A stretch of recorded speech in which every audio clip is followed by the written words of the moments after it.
War is war, but tea is on schedule. How the British survived World War II. Hey, friends, today, I want to share a story that's always amazed me, how the British kept their spirits up during World War II, despite bombings, destruction, and shortages. I drive a Toyota Corolla 2008 and live in peaceful times, but I stumbled across this topic recently and thought, now that's grit. Imagine, war all around, London burning, food scarce, yet they still drank their tea right on time. How did they pull that off?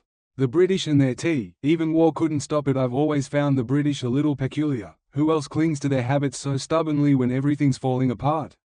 Back home, if something breaks, it's instant chaos, but them? Wars raging, bombs dropping, and they're brewing tea like it's no big deal. My granddad told me about the war in Russia. People survived however they could, but no one cared about tea schedules. In England, though, it was like a rule, war or no war, tea's on time. World War II kicked off for them on September 3, 1939, when they and France declared war on Germany after it invaded Poland. A year earlier, they'd started prepping, teaching folks how to hide from bombs, setting up shelters. By summer 1940, they even sent kids out of London to keep them safe. The war brought tons of trouble. Food was rationed with cards that lasted until 1953. London got hammered so bad it's still one of history's worst bombing stories. The German Air Force, called the Luftwaffe, kicked off the London Blitz on September 7, 1940. In just a few hours, 550 bombers dropped over 100,000 firebombs and hundreds of regular ones. They hit the city hard for 57 nights straight, then kept it up with breaks until May 1941. After the war, the British Empire fell apart, colonies went free, money dried up, the fleet shrank. But the British held on. How? Let's dig in. How it started. England jumps into the war. Picture this, September 3, 1939. People huddled around radios, listening as the Prime Minister says, "We're at war." Germany had stormed Poland, and England with France stepped up to back them. My neighbor once said, "War's when all your plans go out the window," and he's spot on. The British were living their lives, and boom, everything changed. But they didn't panic. Back in 1938, they'd already started getting ready, teaching people how to duck and cover, turning metro stations and church basements into bomb shelters. I've seen photos, mattresses, blankets, folks sleeping on the floor. By summer 1940, it was clear London was in the crosshairs. They decided to evacuate the kids. Tough call. My grandma told me how she got sent away during our war. Tears, fear, no clue what's next. Imagine trainloads of kids leaving London, moms waving goodbye, all to keep him safe. The British toughed it out, and tea wasn't just a drink, it was like a lifeline to stay sane. The London Blitz, when the city burned. Now, about the bombings, it was pure hell. I read that the London Blitz kicked off on September 7, 1940. The Germans sent 550 bombers. Can you imagine that many planes? In a few hours, they dropped over 100,000 firebombs, the kind that set everything ablaze, and heaps of regular bombs that smashed buildings. My neighbor once lit a bonfire, and sparks flew everywhere. I thought, that's a fire. Multiply that by a whole city. They bombed 57 nights straight. Every evening, people ran to shelters, waiting it out. Then it kept going with pauses until May 1941. I've seen pictures, houses in ruins, streets smoking, yet folks still queued up, even smiled. My dad used to say, war's all about enduring.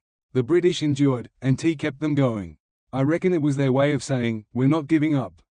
Back in my village, Grandma brewed herbal tea during the war, not real stuff, but something. For them, it was real tea, and they treasured it. Food on ration cards. How they got by war isn't just bombs, it's hunger too. In England, they brought in ration cards. Everyone got a set amount: meat, sugar, butter, tea. I read, 50 grams of tea per person a week, that's a couple cups a day. At my place, we boil the kettle 3 times daily. Imagine counting every spoonful. Those cards stuck around until 1953 to 8 years after the war. My granddad remembered queuing for bread with cards in Russia, lines from midnight. The British stretched their tea too, making it last. I thought, it's like a symbol. War took food, homes, but tea stayed. My neighbor says, coffee in the morning keeps me going. For them, it was tea, no life. After the war, the empire crumbled. When the war ended, England wasn't the same. The British Empire fell apart. India, Africa, other colonies said, we're on our own. It's like running a big business, then watching all your branches split off. Money vanished, the war cost a fortune, piling up debts. I read, foreign investments dropped by a quarter, the merchant fleet shrank by over a quarter, ships sunk or worn out. Trade income never bounced back to pre-war levels. A buddy of mine who runs a small shop said, "War's when you lose everything." England lost its empire, but the people stood tall. I think tea helped, it kept them united.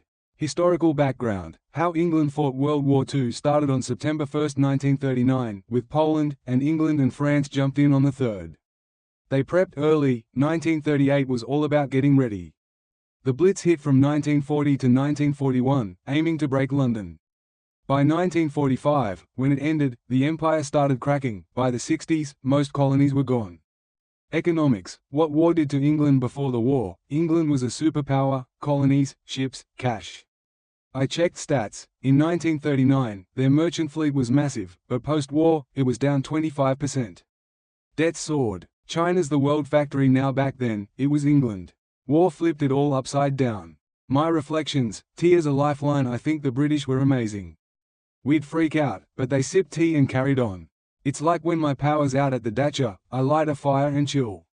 Tea was their fire. Maybe we should take a page from them, stick to our routines, stay strong. Wrap up: war passed, tea stayed. The British made it through the war with tea in hand, bombs, rations, losses, but they didn't break. What do you think? Drop a comment.